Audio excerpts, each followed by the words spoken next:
fancy, fancy. Mona Lisa masterpiece. Bisa diceritakan mulai dari belakang itu? Saya dulu sekolahnya kesehatan SPK, Mbak. Belum ada D3 di tahun 99. Itu kan ada sekolah SPK dari SMP itu kan. Kalau sekarang SMK itulah. Kalau sekarang SMK itu kan statusnya asisten. Kalau dulu SPK sudah punya otoritas sebagai perawat. Terus langsung kerja perawat. Jadi teman-teman kuliah semester 1 saya sudah kerja. Iya, di tahun 99 itu sudah kerja di RSCG sini selama berapa tahun ya saya? 2099 sampai 2000, kalau nggak tahun 2000 itu ada aturan harus D3 minimal perawat, ya kan? Ya, saya ambil D3 sambil kerja itu cuma 2 tahun, kali kan sudah pernah SPK, jadi kayak alih jenjang seperti itu. Terus 2 tahun itu lulus, saya ditarik lagi ke RSCG itu. Jadi gitu dari 2000 lulusnya D3 keperawatan, berarti kalau 2 tahun 2002, kemudian 2007 kuliah lagi di D3 kebidanan.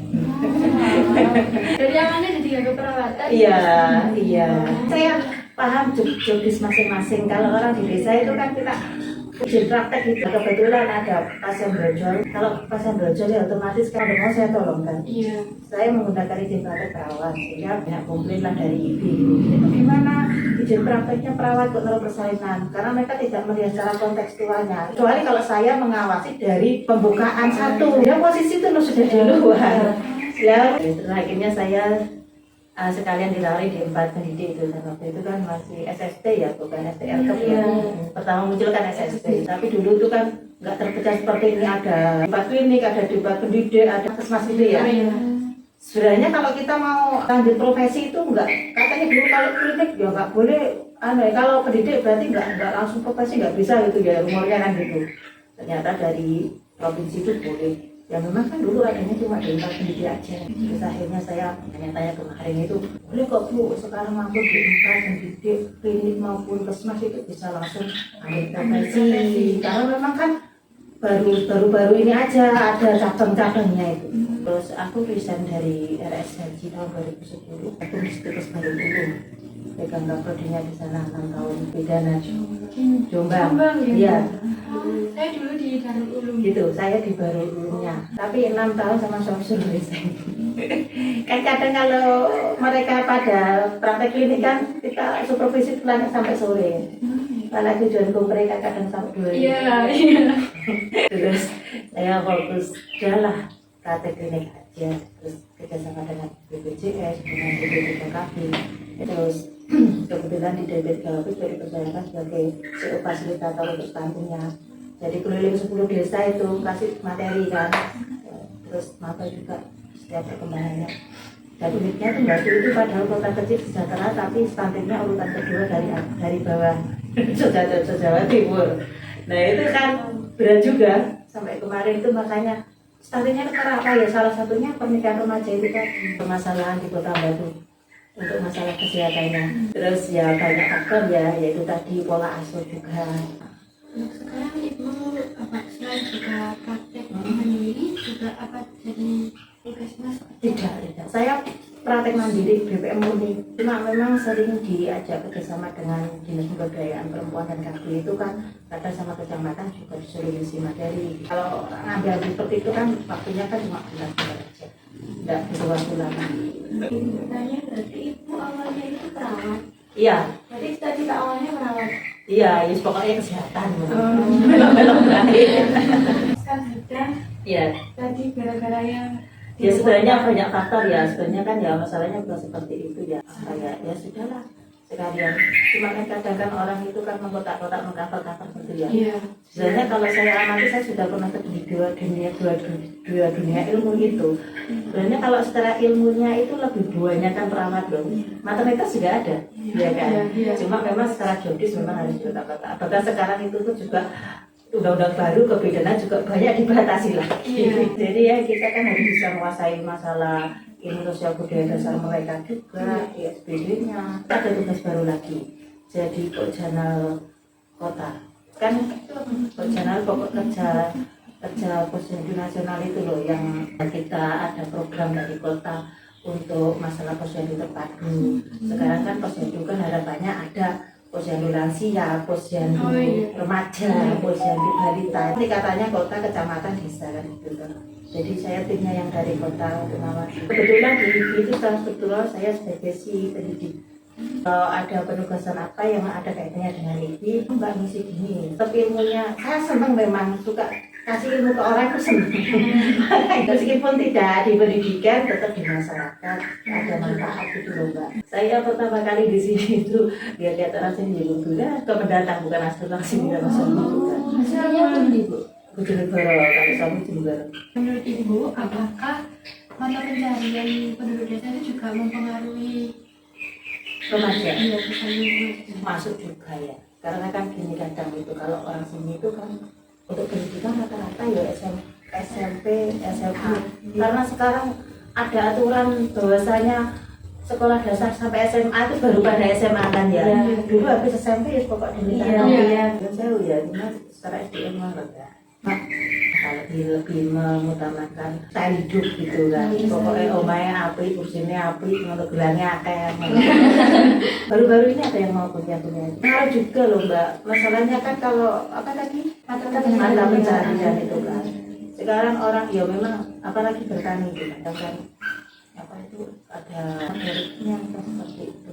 Kemudian di dalam pengalaman Ibu, menurut Ibu apa tantangan utama yang dihadapi ibu-ibu muda terkait dengan kehamilan dan persalinan di usia remaja?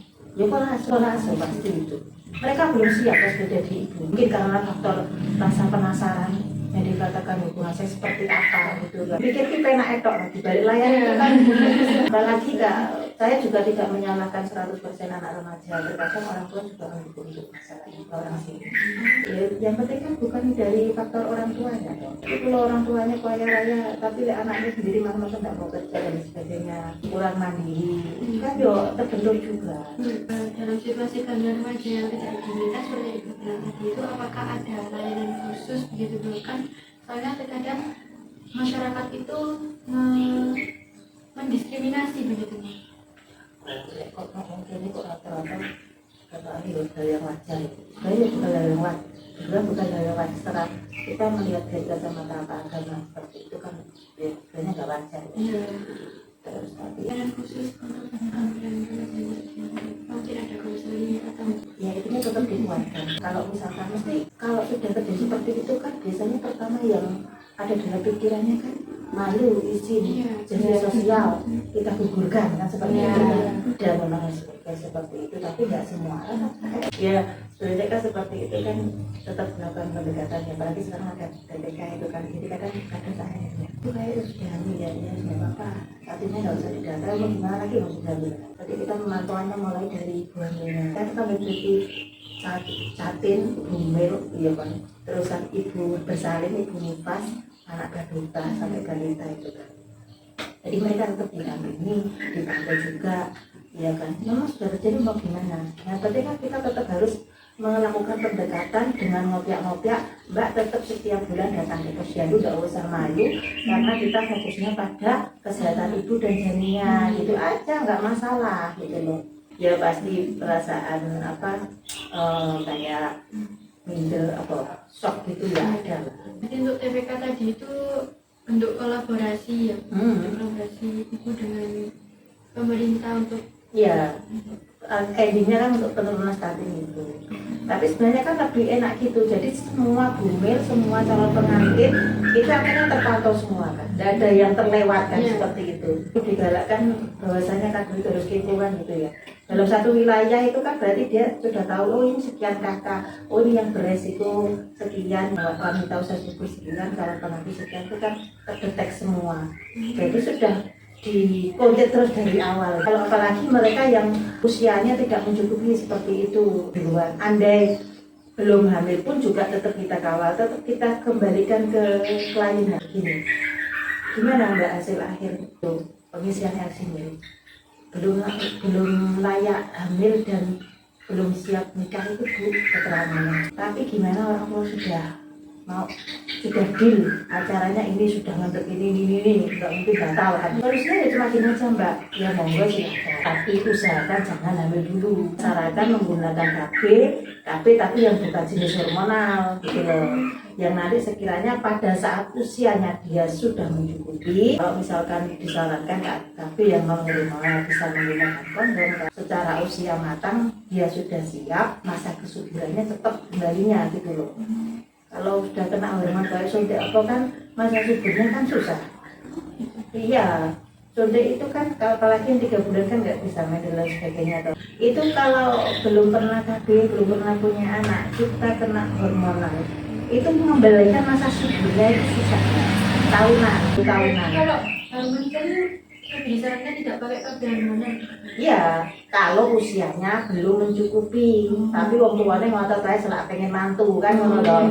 Lah, upaya kita bagaimana? Yaitu pentingnya kita sebagai nakes untuk mengantarkan mereka siap hamil sesuai dengan usia yang ditentukan oleh kesehatan. Apakah Ibu punya pengalaman sukses yang dapat Ibu bagikan tentang membantu ibu remaja yang untuk memiliki persalinan yang aman? Untuk memiliki persalinan yang aman itu kan ada banyak ya, itu tadi kan mulai dia kontak dengan kita kan gitu. Berarti ya kita tetap memberikan KIE terus meneruskan untuk kontrol rutin dan lain sebagainya. Karena sekarang pun juga trennya kunjungan ke bidang praktek mandiri itu kan menurun. Sekarang kan remaja mama-mama muda itu kan mereka kan punya sosmed terus gengsinya juga tinggi ya. Senengannya aku spesialis dokter spesialis A B C no kono enak keren tempatnya gini. Kadang kan mereka itu lebih terpikirnya pada gengsinya. Ikut-ikutan ngono loh. Tapi ya itu tadi saya ngambilnya dari posyandu. Setiap posyandu saya datang kan untuk sebagai tim TPK-nya itu tadi kan. Kalau dari posyandu biasanya yang ngoper-ngoper kader kan mereka mau nggak mau datang kan gitu toh. Dari situ saya bisa mencari, tetap mengawalnya. Kalau memang sudah terjadi kehamilan kan otomatis kita melakukan pemeriksaan, pengawasan dan memberikan wawasan ke dia kan lebih intens, ya kan. Tapi bukan patokan juga hamil remaja anaknya dilahirkan kok stunting atau dan lain sebagainya, belum tentu juga. Ya sehat. Kamu tahu nggak hukumnya orang hamil duluan keberkahan itu dicabut? Rasanya kalau tidak ada rasa sakit apa, padahal nyeri sakit itu kan pengguguran dosa. Aku izin bertanya Kak, di sini pernah ada Kak waktu hamil di luar nikah terus tiba-tiba datang ke sini pengen gugurin gitu? Ada Mbak, banyak. Terus respon Ya saya sarankan dulu itu apa digugurkan, nggak usah, tetap baik. Saya nggak punya obat pengguguran Mbak, kalau obat pengguguran ada. Ya kembalikan lagi, orang melakukan suatu perbuatan itu kan sudah paham akan resikonya. Terus yang kedua, kalau jenengan melakukan seperti itu, apa nggak bertambah dosanya? Sudah melakukan perbuatan apa jenis zina, mari ngono ketambahan nyomok menggugurkan anak itu berat ya begitu. Tetap aja dipelihara nanti sampai dia lahir, nanti sampai lahir siap juga bisa kan. Banyak orang yang pengen punya anak nggak bisa aja dengan kasih gitu, dia akan lebih terawat. Dan kemudian apa Ibu ada pesan atau saran yang ingin Ibu sampaikan kepada ibu remaja di luar sana? Ya intinya gitu, penekanannya tetap ada edukasi dan edukasi. Karena terkadang kan sekarang orang itu ya wis masuk oleh penjelasan kok tenaga kesehatan mereka bisa akses smartphone kan gitu. Cuma kan apakah smartphone itu semua begitu itu benar kan belum tentu. Iya kan. Sekarang kan banyak beredar juga. Oh iki literasi ini itu. Padahal kadang ada juga yang benar, ada juga yang menyesatkan. Dan makanya kan kadang mereka sepintar itu kan. Nah makanya kan kita perlu berusaha, kita juga punya landasan teori yang seperti itu. Ya upayanya untuk ibu remaja di sana kan, ya gunakan usia remajamu sesuai dengan tahapan tumbuh kembangmu kan ngono to. Lalu misalnya kamu masih masa sekolah ya fokus ke sekolah. Wes gak usah neko-neko macam-macam. Apalagi sekarang pendidikan anak SD aja sudah levelnya seperti SMP. Dan ibu belok-belok kan jualan mengikuti. Terus apa anak-anak juga sekarang mikirnya kritis gitu. Takonnya semua aneh-aneh. Jadi kadang sampai komen bisa jawab. Bagi nakes kita jangan pernah jemu untuk selalu memberikan edukasi mereka. entah masuknya di apa. Nanti kan sama sendiri kan, nanti begitu lulus kan mau kerja di rumah sakit maupun di masyarakat itu kan tetap tekankan itu. Sekarang kan kita bisa masuk ke, misalkan kalau untuk wanita usia itu kita bisa masuk ke tahlil, ke PKK, Ijazah Wisma.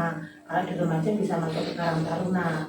Terkadang sekali waktu saya perlu juga misalnya, PKK untuk kali ini ada ngisi apa ya, kosong Bu, saya coba ngisi. Nggak pengen kok, nggak harus dibayar, enggak. Saya senang menularkan ilmu, biar mereka tuh paham gitu loh. Tapi kan kita tidak bisa memaksa. Setiap daerah itu punya ciri sendiri-sendiri, punya pola pikir sendiri-sendiri.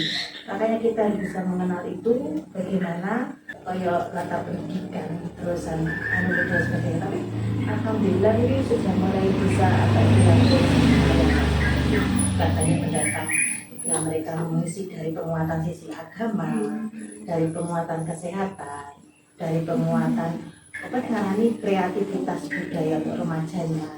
Jangan pernah bosan selalu memberikan kearifan dimanapun kalian berada, kita dengan kemampuan ini ya kaum medis. Semua buah guys.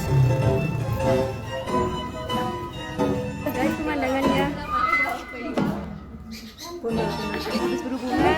Kiri.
Kalau pingin punya anak cewek